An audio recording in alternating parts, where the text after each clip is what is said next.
I'm used to saying good morning, everyone. I can't do it now. Can you all hear? Okay, now I'll just remind everyone of the format, that each one of us will speak a little bit, and the pieces of paper and pen are there. If anybody wants to ask individual questions after we speak, you can do that. But then afterwards, the three of us will all take questions together. We can decide who wants to answer them and who wants to make somebody else answer them. And so that's the basic format. So I thought that I would say a little bit about the historical significance of this particular period, this year, that 125 years of the Ramakrishna Math and mission, and how everything evolved from these young boys, English educated, some at missionary schools, some Brahmo Samaj members, how they came under the spell of Sri Ramakrishna, and one thing led to another, and the next thing you know, the young boys are running this worldwide institution, and the story is really remarkable. When we try to think where everything began, there are many options open to us. One is that we can point to the day when the future Swami Bhaswatananda came to Sri Ramakrishna, and he had some pieces of Garawa cloth and some Rudraksha malas, and he told Sri Ramakrishna to bless them so they could be distributed to sadhus. And Sri Ramakrishna said, where will you find better sadhus than these boys? So they were all handed out to them. One was reserved for Girish, but Holy Mother kind of nixed to that later on. But anyhow, sometimes we point to this as the very beginning of the Ramakrishna order, and that Sri Ramakrishna himself is the one who initiated it. Later we know that Anandpur, when Swamiji and a handful of the brother disciples went to Baburam Maharaj's house, Swami Premananda, and it was Christmas Eve, and they took their vows informally. Later they took them formally. So we can point to that also. But when Swamiji came back from his very triumphant trip to the West, and he landed in Colombo and went to Rameshwaram, worked his way up.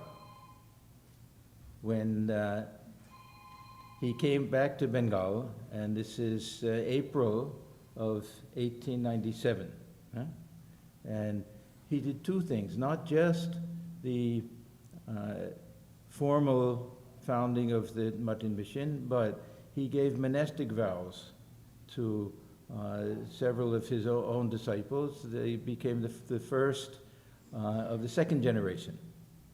And during this period, he also came up with this phrase which has become the motto of the order. So I'm going to just read a little bit. We know a lot of this because of Swamiji's disciple, Sharat Chandra Chakravarti, who officiated as priest for the Virajahoma ceremony at that time. And so we read that he says,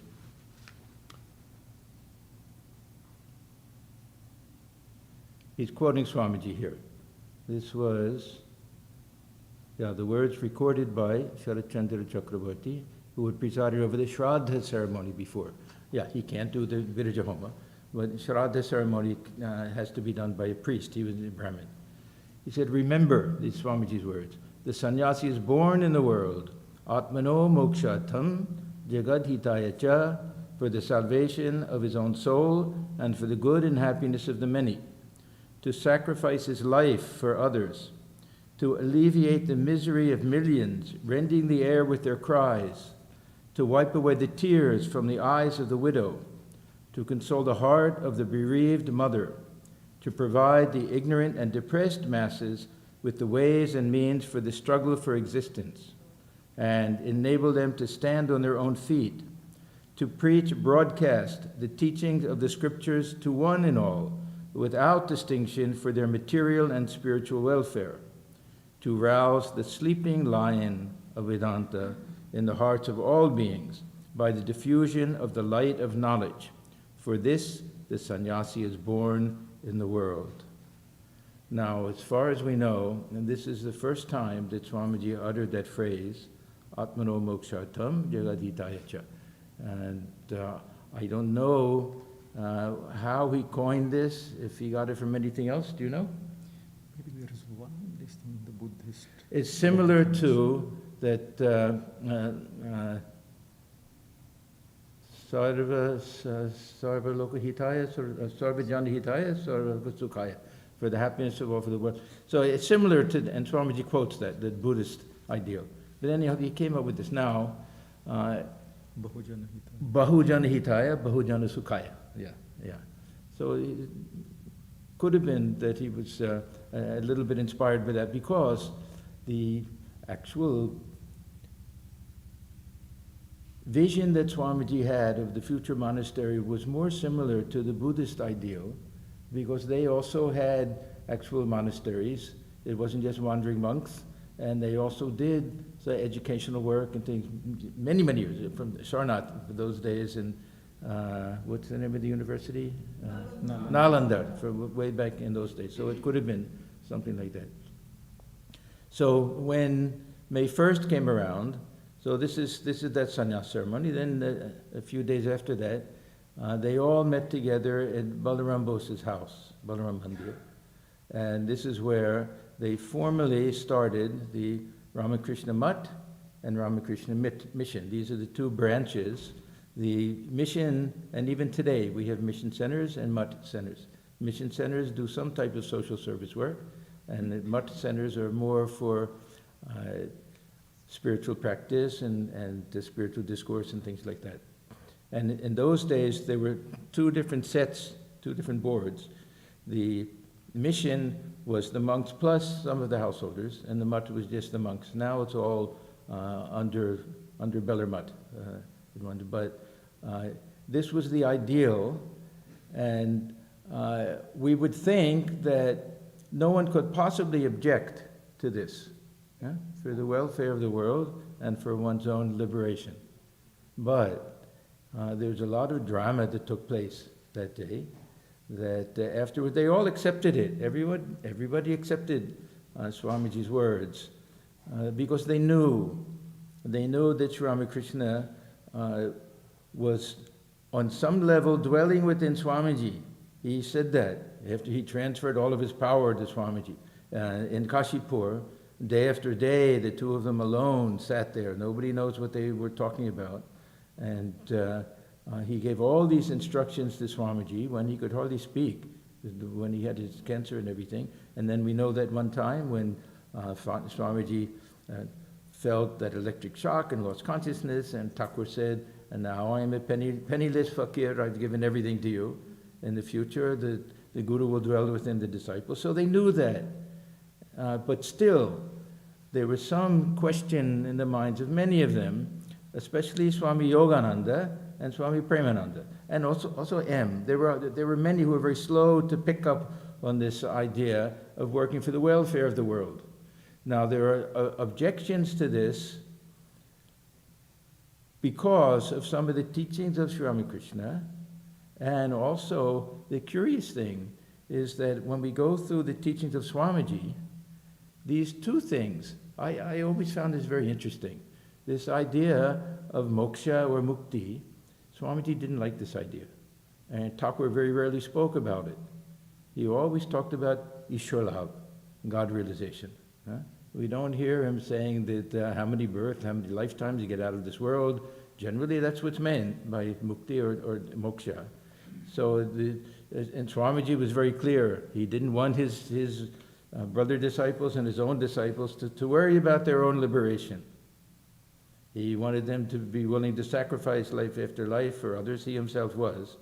So we take this to mean, of course, this vyakulata, this longing for freedom and for God realization. So that's okay, not too much of an objection. But the second half, even Swamiji himself, we have that wonderful lecture. In that lecture, he talks about we can't help the world, we can only help ourselves. So what is this Jagad Hita? How do we help the world? So there was some objection, a possible objection because of Swamiji's own words, but more because Sri Ramakrishna, he used to say, who are you to help anyone? We know certain different times that when he was talking about Jivadaya, the very important day that Swamiji got that great lesson that Thakur said, compassion to living beings, who are you to do that? And Swamiji said, how can we help this? But if we really look, then I think what Swamiji was saying was that we have to try to help other people with tremendous humility, knowing how limited we are and what we can do. We'll never change the world, but we can do whatever we can to try to help other people, and it will be beneficial to us. But that shouldn't be the motive. If we go to help somebody and says, why did you help them? Oh, it'll get rid of my karma, it'll help me spiritually. A very selfish ideal. Swamiji never liked that kind of thing. So anyhow, there was a lot of objection, and also lecturing. So Swamiji wanted to institute two things with the Math and mission. One is proclaiming and lecturing with the teachings of Vedanta, and the other is social service work. And the social service work was also very much against the monastic tradition. Forget about the Buddhist tradition in the old days, but the present-day monastic tradition. And we know that the monks of the order were highly criticized for some of the work that they did. The one famous story is in Kankal, when they weren't even invited. They used to have these feasts where wealthy people would get together and they'd serve a nice meal to all the sadhus. They would all be invited, and they would sit according to their rank, their status. Who were the most highly revered sadhus would sit closest to the big mahanta and everything. They weren't even invited, the two swamis that were there. And the head at that time, the most powerful swami, what was his name? Dhanaraj. Dhanaraj Maharaj. He said, where are those two monks? Which ones? The ones who serve you day and night when you get sick? He said, oh, they're Bhangi swamis. They clean up the night soil, they do all sorts of things and everything. They're outcasts. He said, you don't say that when they serve you when you're sick. He said, you bring them. Unless they come, I won't take food here. And so they ran and they got them, and he made them sit next to him. So that made a big difference there. But it took a long time for some of the brother disciples and other disciples to really understand that Swamiji's vision and his love for humanity was so great that he wanted to do whatever he could to help them, and that it had to be done in the right spirit. This is Jiva Jnani, Shiva Seva. Shiva Jnani, Jiva Seva, to looking upon them as Shiva, to serve them as a type of worship with humility, with gratitude and everything. So I'm not going to read any of this because it's too late, but anyhow, if you go to the life of Swamiji by the Eastern and Western disciples, you'll see the reaction that Swamiji had when they questioned him. That, oh, you're following Western ideas, this isn't what Thakur taught and everything. There's tremendous reaction, how Swamiji became so emotional, tears flowing from his eyes, and saying, oh, your idea of worship, you only stand before Thakur and say, how beautiful are your eyes, how beautiful is your nose. You think you've understood him better than I have. And tears would come and everything. And then later he said, you don't know when this bhakti, this devotion comes, how it affects a person and everything. So this is how the order began. The wonderful thing is that everybody followed Swamiji, whether they understood it or not, whether they really could grasp the deep significance, and eventually they all did. It took a long time for M. Holy Mother from the very first said, yes, what my Naren is doing is Thakur's will. She understood from the very beginning.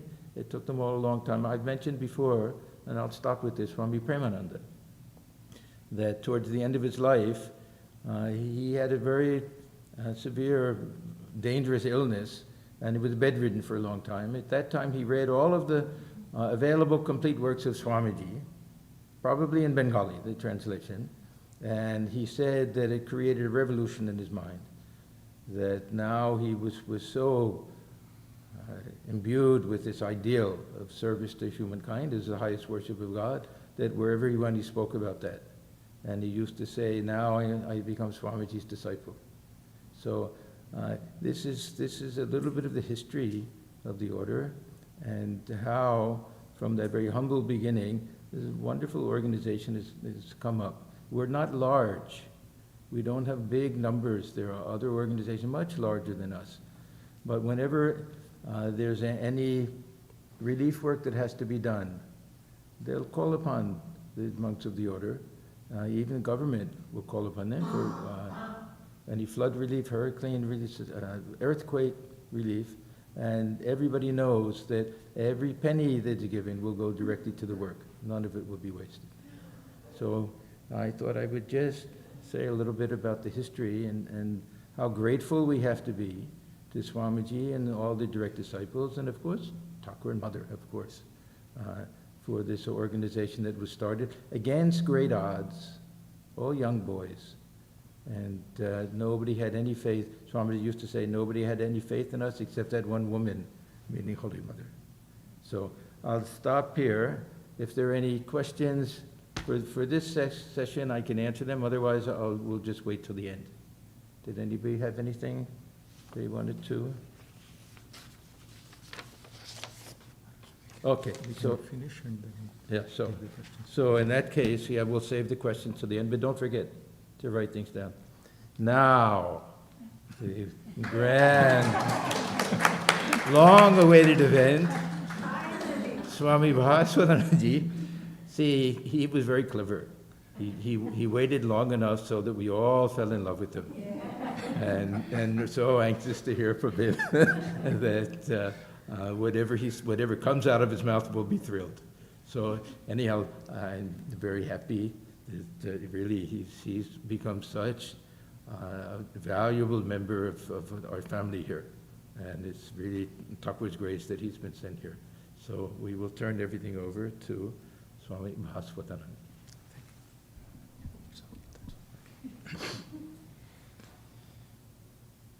Friends, in my brief talk, I'd like to say a few words on Vedanta, Vivekananda, and the West. Let me begin with a quote. Vivekananda famously said, "May I be born again and again and suffer thousands of miseries so that I may worship the only God that exists, the only God that I believe in, the sum total of all souls." As we all know, Swamiji was a world teacher who first brought the teachings of Vedanta to the West. Vedanta was the message he delivered wherever he went during his travels here. But it was not that he taught something new. He, being a world teacher, he showed us how to adopt age-old, universal spiritual truths to our times and conditions. That is why we call him a world teacher. From his knowledge of world history and from his own actual experience, Swamiji saw that in the West, the community came before the individual. So he drew attention to the relevance of Vedanta to modern ideals and aspirations. Now, religion and society are closely connected. And in its social aspect, Vedanta has three major contributions to modern thought. One is spiritual democracy. The second is spiritual humanism. And the third is spiritual unity. Democracy, humanism, and unity on the spiritual level. While other religions present only one ideal and only one path to reach that ideal, Vedanta offers an infinite variety of ideals and an infinite number of paths to choose from in order to reach the same goal. That is what we call spiritual democracy. As many minds, so many paths, as his master Sri Ramakrishna said. Without this freedom of spiritual democracy, religion becomes, as we see in the history of the world, religion becomes authoritarian and oppressive. Spiritual freedom ensures spiritual development, not only spiritual development, spiritual fulfillment also, because it encourages spiritual individuality. It encourages critical inquiry. It encourages honest doubt. There is choice of a path, and there is an opportunity for verification of truth by personal experience.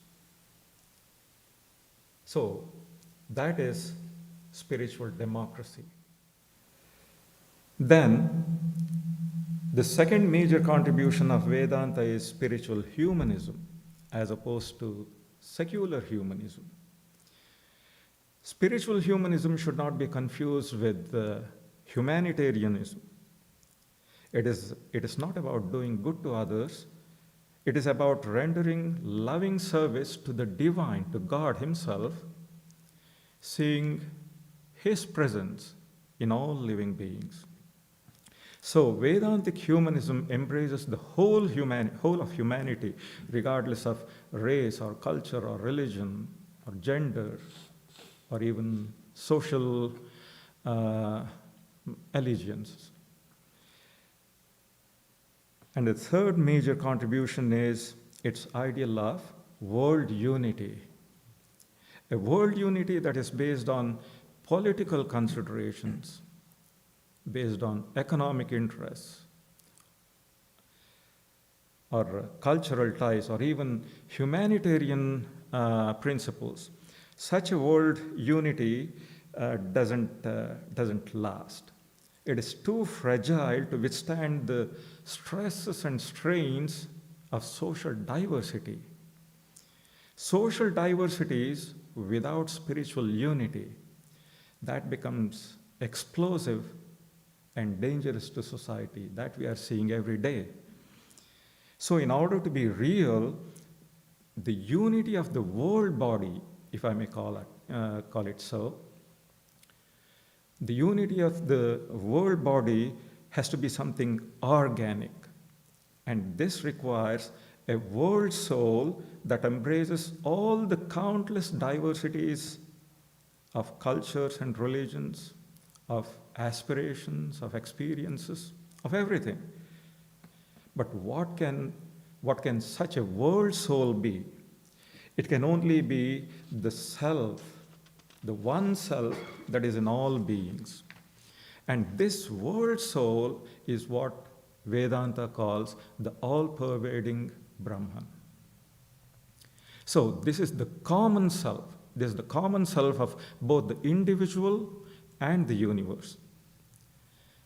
And the unity of this self includes not just humans, it includes every form of life because consciousness is equally present everywhere. It is only the manifestation of consciousness that varies. So that is why they say the fabric of life in the universe is organically woven. Not one atom in the universe can move without affecting the whole universe. No one can be truly happy by keeping the rest of the world unhappy. But then, our present day materialistic culture has shattered that unity of existence. Instead of interdependence and cooperation, we have competition and conflict. To our forefathers, to our ancestors, knowledge was virtue, but to us, knowledge is power. But that has made us neglect the spiritual aspect of life, which is so central to our well-being. And this has set off a chain reaction of alienation, where we are alienated from reality, from nature, and from our own true self. This is where Vivekananda enters the stage. Vivekananda's Vedanta gives us back our spiritual connection with ourselves and with all beings and things. Let us see how. Self-knowledge, Atmajnanananda, which is the goal of Vedanta, has two aspects: mysticism and humanism.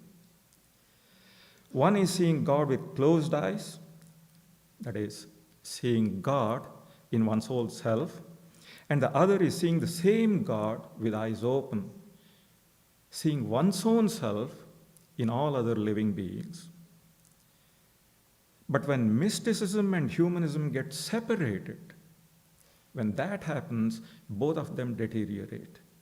Mysticism turns into a dreamy search after moksha, somewhere beyond the clouds. And humanism quickly turns into a kind of egoistic social welfare work. But mere philanthropy can never substitute for spirituality. It can never fill the spiritual void within. So when spirituality subsides, materialism invariably rises. So mysticism without humanism is useless. And humanism without mysticism is hypocritical. That is why Swamiji said, holiness is worthless unless it brings happiness.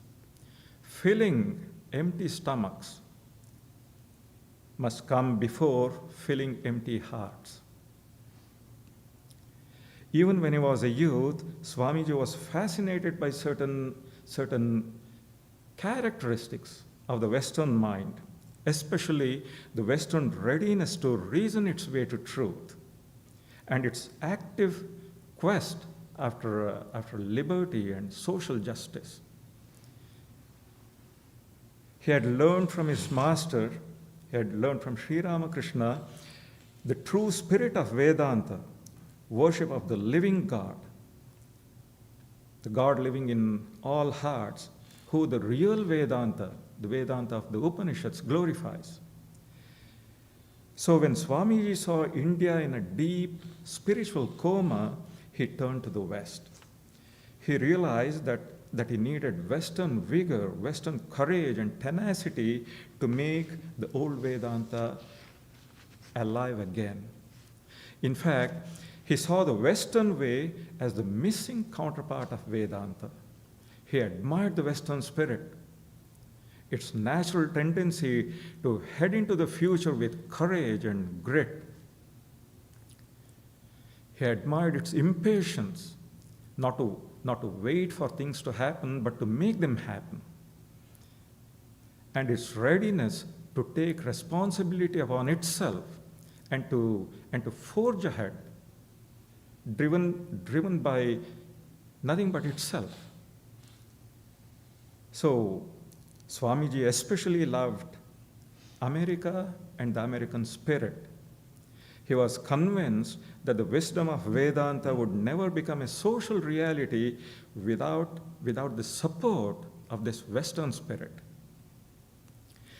So in his new Vedanta, he emphasized three things, three qualities. One is selflessness, then working for the good of others, and the third is self-control. I repeat, Unselfishness is the greatest virtue. Working for the good of others is the highest worship. And self-control is the best austerity. This is what Swamiji said. So the most important feature of this new Vedanta of Vivekananda, his new interpretation of Vedanta, is its practicability. It gives a spiritual orientation to humanist ideals. Service as worship of the living God, the God dwelling in the heart of all living beings. This practical Vedanta shows us how to make spiritual unity a social reality. This new approach not only asserts that a human being is divine, it has full belief, it has full faith in that divinity. But then, one cannot become divine unless one becomes fully human first. So in the new Vedanta, material development and spiritual development are linked. Work and worship have to be combined. The inner and outer dimensions of our personality have to work in unison, have to be balanced. That is what is meant when we say practical Vedanta is an active spiritual quest. So we see that practical Vedanta is not, it is no armchair philosophy. It's in fact a guideline for robust living, to become divine and also to be fully human. And this Vedanta, Swamiji envisioned as the future religion. We can see how right he was. Since his time, Vedanta has silently but surely influenced the thought currents of the world. It has built up a friendly understanding among the different branches of human knowledge. Now we see religions are in a process of continuous dialogue. Not only religions, even in non-religious movements like conservation and environmental organizations, it is really the voice of Vedanta that we hear. So there is more consciousness of world unity at the present time than ever before. And the voice of spirituality, not of organized religion, but of real spirituality, the voice of spirituality is getting heard more and more. And of course, a wave of spiritual democracy is breaking down the barriers of conventional religion.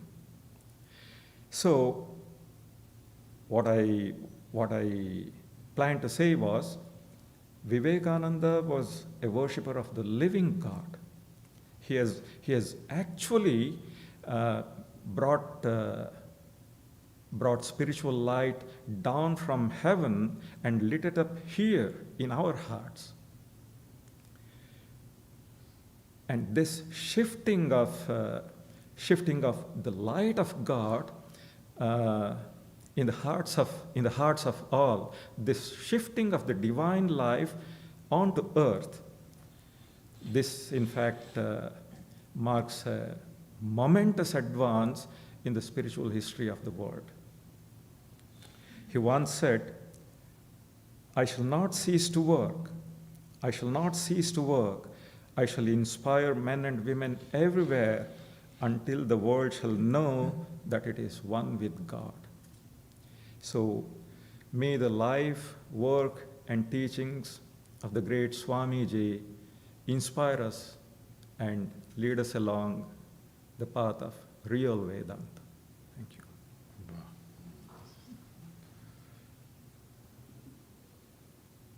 Swamiji, I missed on that when you said mysticism without humanism is like the other way around, you said it's hypocrisy. What was the word mysticism without Useless.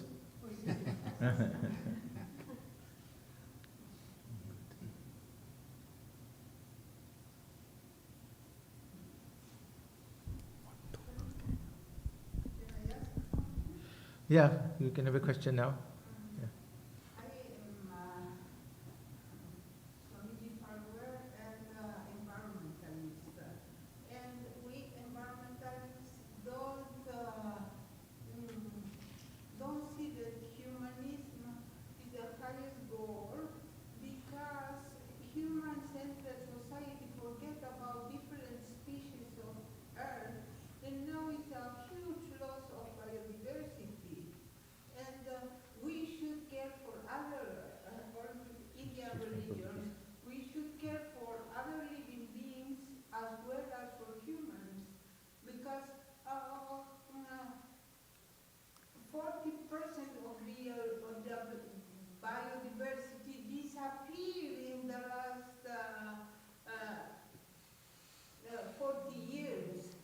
Therefore, we should not just take care of humans, but for other Yeah, but I said Swamiji mentioned three qualities.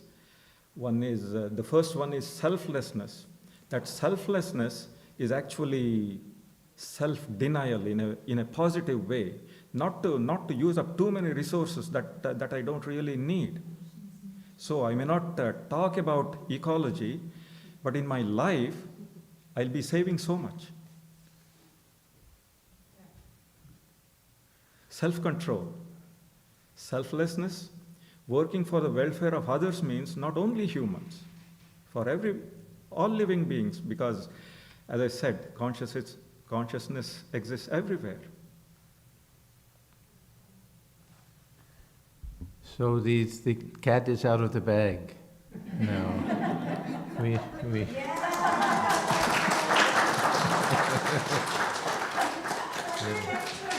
Yeah, that is fantastic. Good. Okay. Now we'll turn to Swami C, and then after that we'll have questions. So get busy writing, okay? And don't feel rested anytime. We can get up to 5:30 if you want. No, we don't have to. That's We'll go through it again. It would be worth it, actually. Yeah. There are a lot of material there. That was very beautiful. nice. Yeah. Yeah, it's an interesting assignment, this idea for me of the history of the order. One, because I'm nowhere near as well versed as my brothers here, as probably all of my brothers in that history. And probably the reason for that is that's not really how I've digested these things. You know, our question when asked, where are we, or who are we, what am I, can't be answered without a history.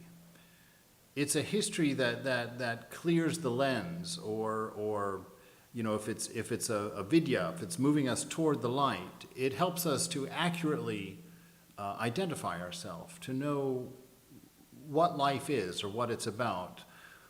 When Ramakrishna said to tie your Advaita Vedanta into the corner of your dhoti, he says to take the big picture and understand that the ultimate reality is one without a second, that we're not separate and apart from each other, we're not separate and apart from the divine, we're not separate and apart from any atom in the universe, that there is, in fact, one without a second. And if it weren't for the incompleteness of the senses and the inefficiencies of the mind, we would be able to see the obvious, we would be able to understand that oneness. But because of the nature of the senses and because of the limitations of mind and the inability to absorb everything, we've created this partial picture that we're stuck in. Sri Nisargadatta had a very interesting conversation, and he was asked, what about cause and effect? And he says, each moment contains the whole of the past and creates the whole of the future. And the questioner says, but you admit that past and future exist? And he says, in the mind only. Time is in the mind. Space is in the mind.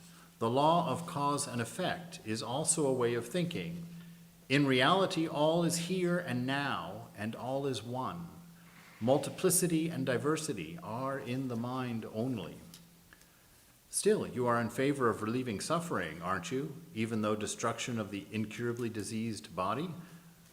Maharaj, again, you look from outside when I look from within. I do not see a sufferer. I am the sufferer. I know him from within and do what is right spontaneously and effortlessly. I follow no rules, nor lay down rules. I flow with life faithfully and irresistibly. In this statement, really, this here and now is, for us, the history of the order. It is the beginning with Ramakrishna and the beautiful message and ideal that he represented in every word. We saw this morning with Mataji's discussion how love changed a life, how love brought about renunciation, how love brought about a life for others. And we see in that the culmination of a history that made Swami Prabhavananda what he was, that light that was Sri Ramakrishna. The Master said, the eternal religion, the religion of the rishis, has been in existence from time out of mind and will exist eternally. There exist in this Sanatana Dharma all forms of worship, worship of God and form and worship of the impersonal deity as well. It contains all paths, the path of knowledge, the path of devotion, and so on. So we begin with this very broad picture. It's like when you're asked right now, where are you? You can have a narrow definition and say, I'm inside the Vedanta temple. And someone could ask again, where is that? Oh, that's in Silver Spring, Maryland, within the United States. Oh, where is that? That's on the North Continent. And it can keep expanding and expanding and expanding. And each definition is going to make you wider and bigger and less significant. You know, you're going to have to open a broader and broader mind each time. And so when we take into account this breadth of understanding, when we take into account the whole, we come to an understanding that we don't know where we are until we know who we are. That we can't move in this world. We can't know how to act in love until we're fully familiar with that idea of love. And it's in Ramakrishna that ideal, according to Swami Vivekananda, reached its broadest proportion. That he was able to teach us that this was not a matter of ethnicity, it was not a matter of culture, it was not a matter of nationalism, it wasn't a matter of particular religions, but that it's an understanding of the moment, of the here and now, that included everyone and everything. And that each one of us, as the Swami mentioned, is a part of a whole. That not one of us can exist without the other. That we're in relationship. That we are tied together. And that the perfection of that unity, the perfection of that tied togetherness is love. A love that's absolute. A love that's pure. A love that is actually beyond time.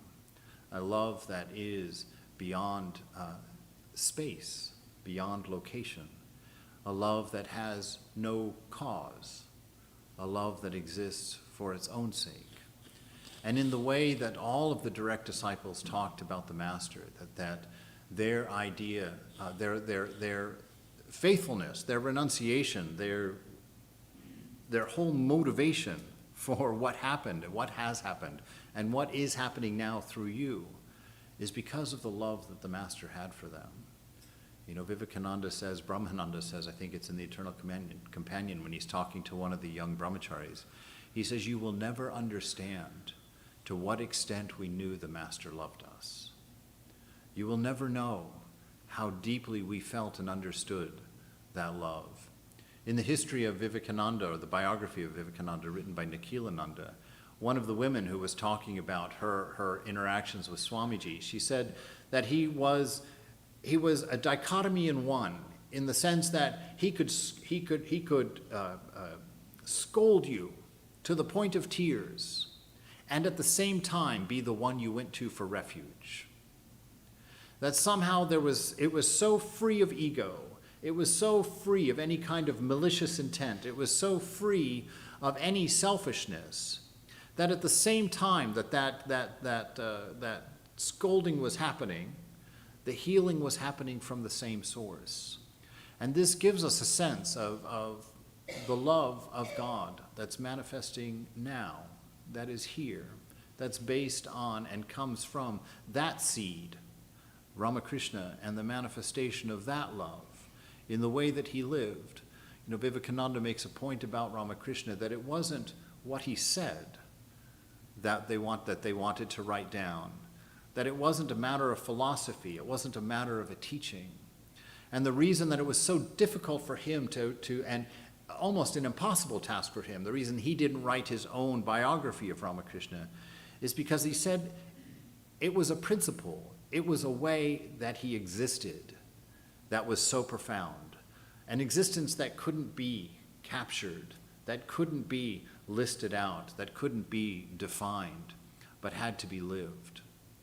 And so when I think about this order that I've become a part of, when I think about the history that brought me to this moment, when I think about the history that brought all of us to this moment, it makes me curious about that seed that was planted that explains the tree, to understand that God manifest is this, that God's purpose, as it were, is this coming together this morning to share an ideal, or this afternoon, this coming together to share a common cause. And that in this moment, in this point of the history of the Ramakrishna order, in this isness that will eventually be written down in some form and remembered in our 250th anniversary, is going to involve you, and going to involve what you're inspired to, and what you manifest in your understanding of who you are, and what point of reference you use to define this life, this being, this isness that you've been gifted with, this existence that comes from the beloved alone, this experience of awareness that comes from the divine alone. It's yours. And in that is an infinite amount of inspiration. In that is an infinite amount of love, an infinite amount of vision and hope and charity, an infinite energy for service and for caring. And when we think of this history, it is important not to leave it in the mind.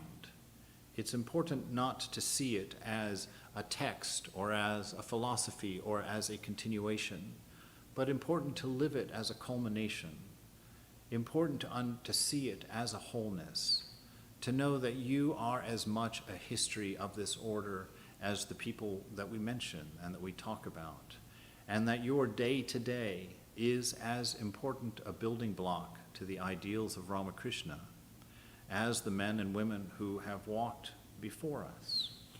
And that the point of that history is not to define us as Ramakrishnians.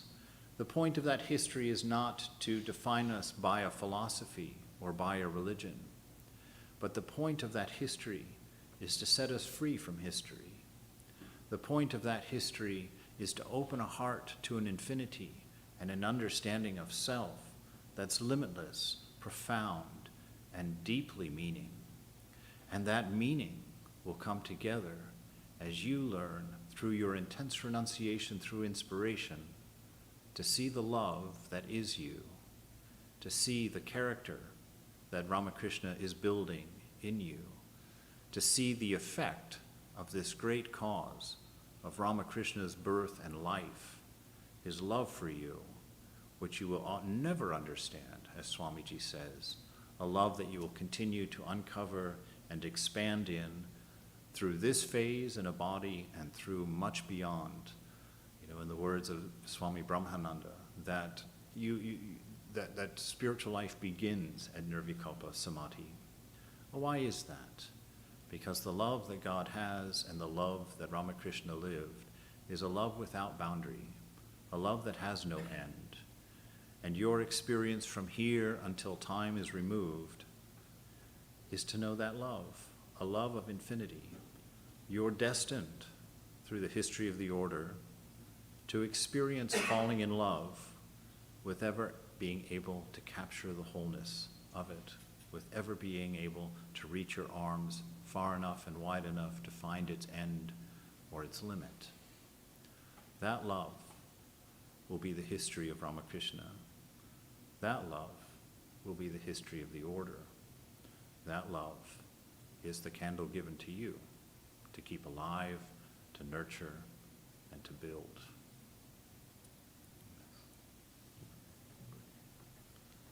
Do we have any?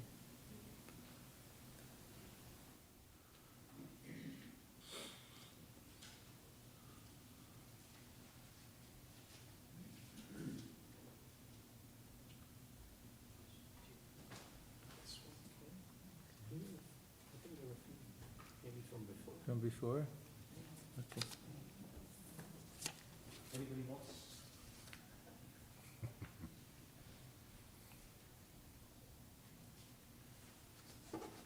Okay.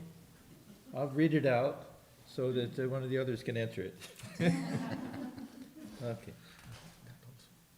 No, this was just to repeat the questions. Okay, please speak of the role of emotions in spiritual life. I suspect they are teachers. How to get beyond the story on the surface to access the deeper samskaras. Kumar, you want to answer? Yeah, come on, please.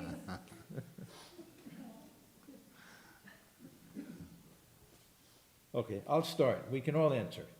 I'll do the first part. The role of emotions in spiritual life. The whole point of most of the devotional schools is to take these emotions and utilize them so that they get turned in the direction of whatever our concept of God is, and that they become helpers for us rather than bind us and cause more attachment. This is the whole point and then the whole beauty of this doctrine of the different relationships, the bhavas. I've spoken about this so many times, that everybody knows what it's like for a mother to love a child to love a mother, the lover and the beloved, the two close friends, childhood friends, we know that. And what we don't know is how to love God. So we have this opportunity to utilize the love that we know in order to develop that love of God by conceiving of God in these relationships. So as soon as we think of God as mother, that can awaken with us and within us that a childhood feeling of dependence on mother. How every child, I'm always touched when I see in the mall or some other place a child that's been somehow separated from the mother, and how that child will be weeping and wailing and crying for the mother to come. So that's raw emotion. If we can give that a new direction and some type of control, of course, give it a new direction, that can be a tremendous catalyst, a tremendous force for bringing us closer and closer to God. So the role of the emotions is very important. We have to be able to control them and handle them and redirect them. But these bhakti schools, the devotional paths, are meant to utilize these human emotions. And when we do that, we find that the other human relationships we have lose their power and their strength and the force of attachment and desire and everything. Because the more we identify with the divine relationship, the less we identify with our human relationship. We start to think, whose child am I? Biological parents, of course. We don't want to overlook that. That is tremendously important. But the more I feel I'm a child of the Divine Mother, the less I'm identified with this biological person here, and the less strong that attachment becomes. So at least this is the first part. They are teachers, of course. How to get beyond the story on the surface to access the deeper samskaras.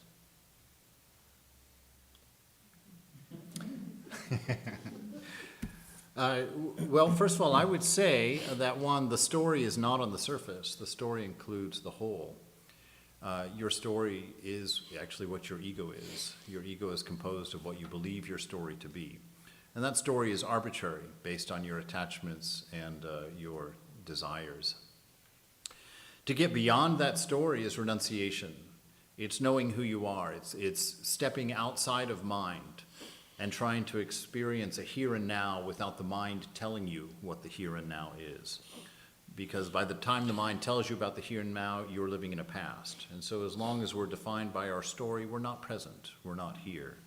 To be present is to spontaneously manifest the divine, Satchitananda, to manifest wisdom, to manifest love, and to do it in existence.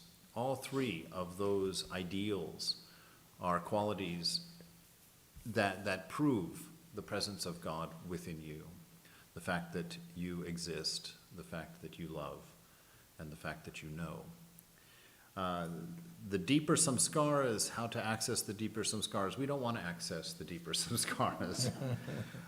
We want to let go of samskaras. We want to understand that they belong to mind. They do not belong to you. That your karma belongs in the mind, and all of its suffering will come through your identity with mind and with body. And to be able to step outside of them at will. Their relationship with the emotions is interesting. That's an interesting concept there. Swamiji says that detachment, is the best way to control those emotions. We want to make sure that they don't get on top of us. The emotions need to be controlled by you, and make sure that you're not controlled by your emotions. And that's done through detachment. But detachment is not the ideal. Swami Ji says that we work so hard on our detachment because we naturally do so well in our attachment. But that the ideal is that our power of detachment matches our power of detachment. That the two are balanced. Because we see in Vivekananda, in Ramakrishna, well, Vivekananda too, but Ramakrishna certainly, his ability to weep in people's suffering and people's grief, and then his ability to immediately step outside of that and to understand its place in the whole, that he cries over a death in one moment, saying that his heart feels like it was being wrung like a towel, and then to immediately the next day step outside and say, he just changed pillowcases, that there's nothing to it. So I think probably all those things. Good. I'm going to tweak which way. Okay.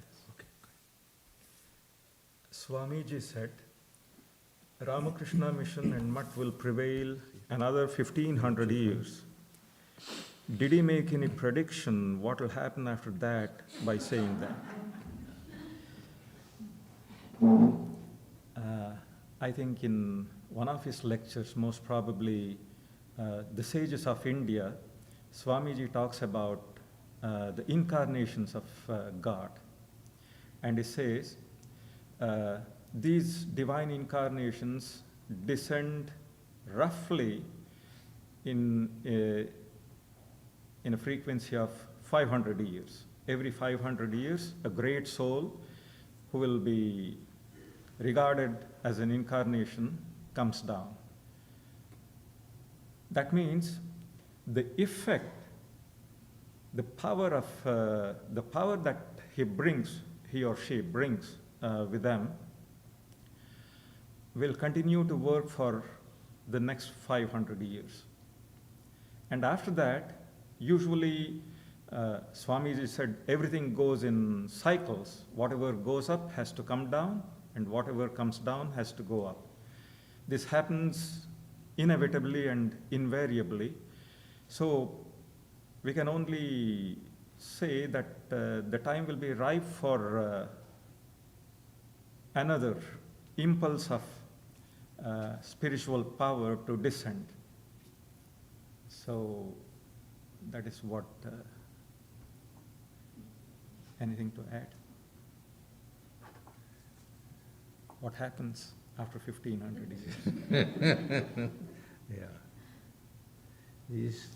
When Swamiji was a prophet, we don't know exactly what's in his mind, but he made so many prophecies historical prophecies, even about social things, the rise of China and Russia and the age of the proletariat, so many different things that he had some special insight. We have this idea that even with great spirituality, that it loses its power generation after generation after generation. Even the Gita, we have this idea. Why exactly 1500 years is very hard to say. And what will happen after that? We hope that it'll be reinvigorated somehow. I think Swamiji said the teaching that he delivered, the effect of that teaching is enough for 1500 years. That is what he said. So even before those 1500 years, there is it doesn't mean that another divine incarnation will not come. And we also have this idea of the Yuga Avatar, that in every age there's a special need for a slightly new message, something like that. So maybe he felt social conditions will change to such an extent in 1500 years that there'll have to be a little corrective, some new way of looking at things. But hard to say. For that matter, Swami Thakur himself is quoted as saying that he'll come again in 200 years. Yeah. That is 60 years from now. Okay, please talk about sadhu satsang in person, texts, and think of them. Okay, now, we know that the question that is asked most often of Sri Ramakrishna is, anybody? Upaiki. What is the way? And what is the first answer that's usually given? Sadhu Sangha. Okay. So,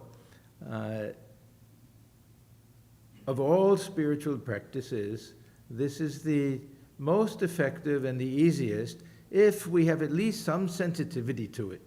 If we're at least open to it, we have a little bit of desire for spirituality, a little bit of common sense, a little bit of intelligence, whatever it is, a little bit of that coming into contact with a great soul can change our lives.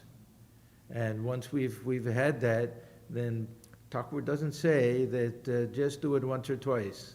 He says always that keeping holy company is something that should always be done.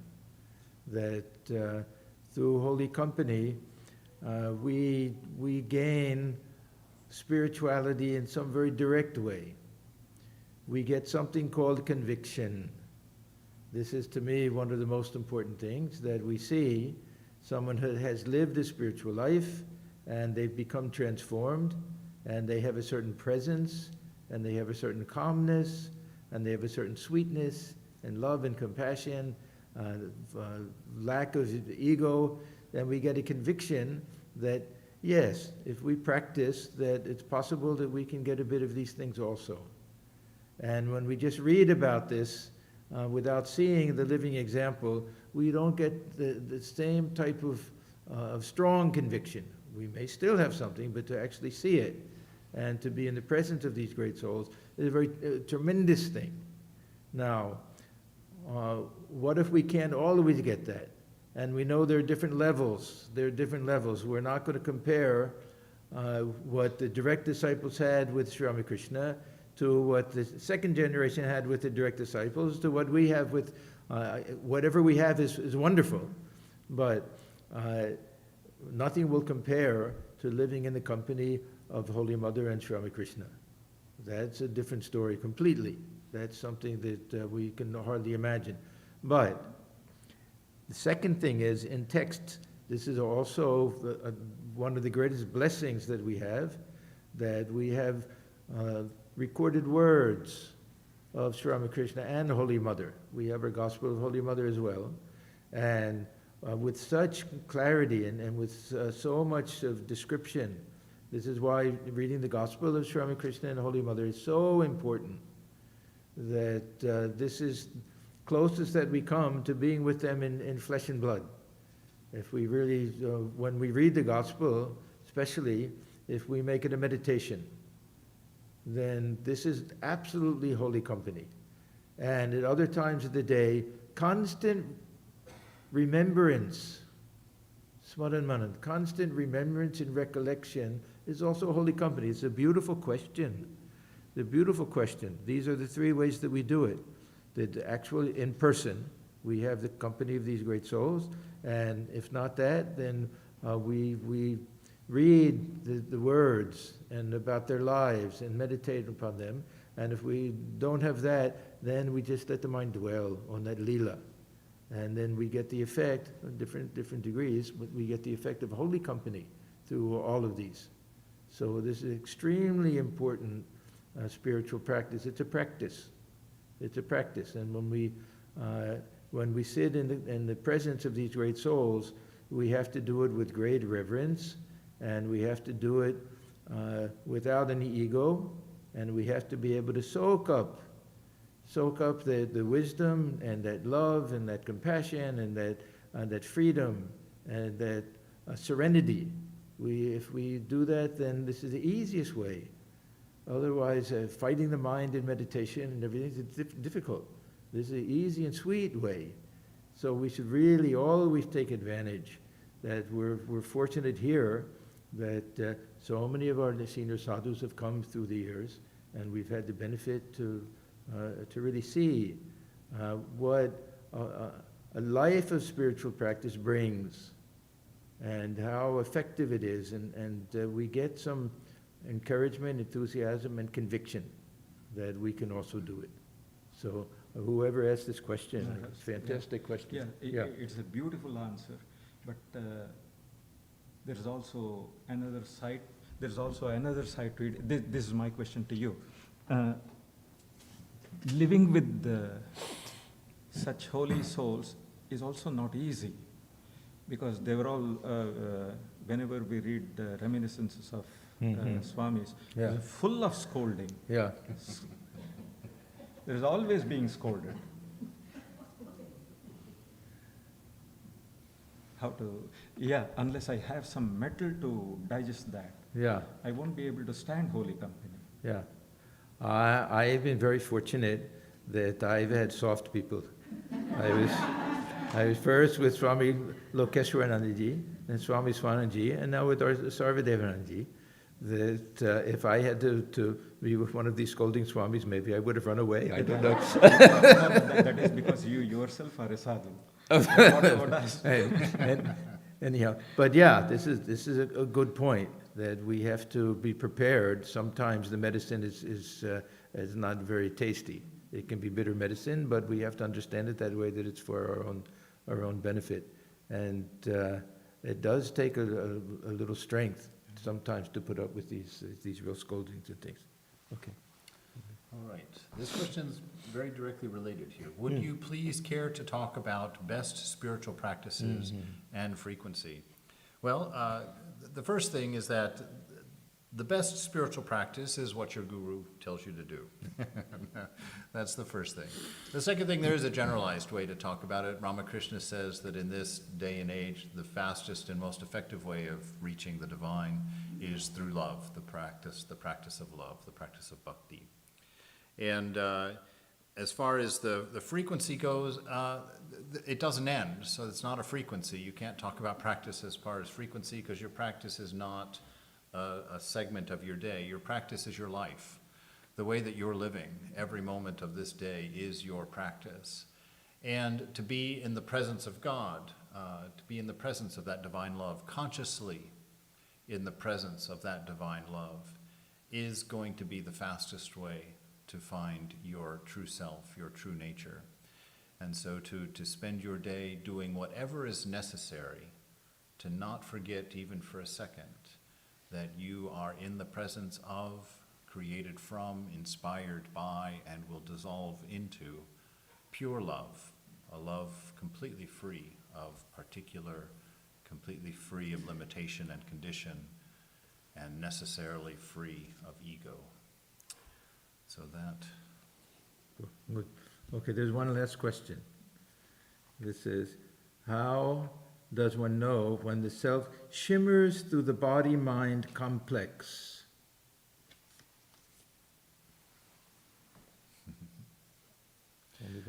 Well, I think how does one know when? That's what all of this is. It's shimmering away. Look around and see it. That's our effort, is to look around and see it defined by itself and not through our egoistic determination, our particularization. It's to separate from body-mind, ultimately, to stand behind the mind so that you see nothing is good or bad, right or wrong, anything until it meets you. And so when it meets you, if you understand that you are spirit, if you understand that you are content, that you need nothing, that will prevent you from responding in a selfish way, which will cause a bad odor, a bad color to things. And also to know that Swamiji says that there is only one motivation for everything in the universe, and that is love. And so you will be able to identify the nature of the shimmering when you are able to see anything that happens as being motivated by love and being able to see that clearly. That is a big, giant, difficult pill to swallow and takes a long time of purification and riddance of ego to be able to even accept. But the challenge is there. Keep going. Yeah, I would actually tweak the question a little bit. Instead of how does one know when the self shimmers, how does one learn to see the self shimmering through the body-mind complex? Because this is exactly what's happening. There's a divinity shining through everything. Sometimes it has to sneak through, sometimes it's blocked off, we don't see it, but it's there. And I remember the great statement that Swami Ashokananji made. Somebody asked him, how do we learn to see the self in all beings, or see God dwelling within all beings? He said, by seeing God dwelling within all beings. So that means that we make a conscious effort to remind ourselves that the divinity is shining there. We look in the eyes, the divinity is shining through those eyes, that there's consciousness pulsating through each and every person, through the thief as well as through the saint. Swamiji was very clear in all that. So it's a type of spiritual practice, and it does involve interior purification. Yeah, what Swami C was saying, the less of ego we have, the more the more we can see divinity within us, the more we can see it within others. Now I'll let Swami Bhaswatananda make the final Yeah, I can only comment. repeat what a senior Swami told me, how I may try to see the shimmering light of the pure self. He told me you can try to do it. You may not be able to see it right away. You may try to do it by using some monastic meditations at certain times of the day. If you do it for long enough, you will be able to feel that light. He even told me certain hymns, some of Shankaracharya's monastic hymns. And some of them you will also find in Yatishwaranandaji's book called Universal Prayers. Universal Prayers and Divine Life. There are selections of these Sanskrit passages which help us do it. Yeah, this is what Swami Brahmarupananji always refers to, the different things. So I think it's been a very nice day. I'm sure tomorrow will also be wonderful. It's nice that everyone participated so much. These questions are really, really good, very, very helpful and everything. Excuse me, Yeah. I said this is what the Swami told me, but more importantly he said, what is more important is for you to stay connected with, it is only imagination, but stay connected with that. Try to be on that level for as long as you can during the day. Then. Well, very good. So thanks to everyone, our dear brothers and our dear sister. And it'll be the same format tomorrow. Everyone please come around 11. Now we have some nice snacks in the basement. so tea and snacks, and then Arati at 6:30. 7:30, we'll go to the basement, and we have some very nice reminiscences of Swami Swahananda. Swami Swahananda's reminiscences of some of the early Swamis. I don't know which one will show his own guru, Swami Vijnananda, and others also. So that should be something very nice. So if you can, please stay for that. Okay. So we'll close the session then. Do we have a closing song?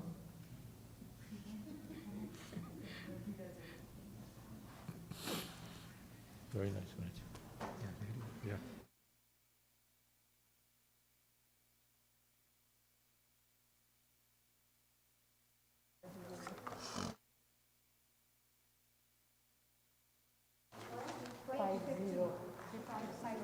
Page number 50.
একবার বিরাজ গো মা হৃদি কমলাসনে, একবার বিরাজ গো মা হৃদি কমলাসনে, তোমার ভুবন ভরা রূপটি একবার দেখে লই মা নয়নে, ভুবন ভরা রূপটি একবার দেখে লই মা নয়নে, কমলাসনে একবার বিরাজ গো মা হৃদি কমলাসনে, তুমি অন্নপূর্ণা মা শ্মশানে শ্যামা, কৈলাসেতে উমা তুমি বৈকুণ্ঠে রমা, ধরত্রীরিঞ্চি শিব বিষ্ণু রূপ সৃজনলয় পালনে, বিরিঞ্চি শিব বিষ্ণু রূপ সৃজনলয় পালনে, কমলাসনে একবার বিরাজ গো মা হৃদি কমলাসনে, তুমি পুরুষ কি নারী বুঝিতে নারী, স্বয়ং না বুঝালে তাহি বুঝিতে পারি, তুমি আধা রাধা আধা কৃষ্ণ সাজিলে বৃন্দাবনে, আধা রাধা আধা কৃষ্ণ সাজিলে বৃন্দাবনে, কমলাসনে একবার বিরাজ গো মা হৃদি কমলাসনে, তুমি জগতের মাতা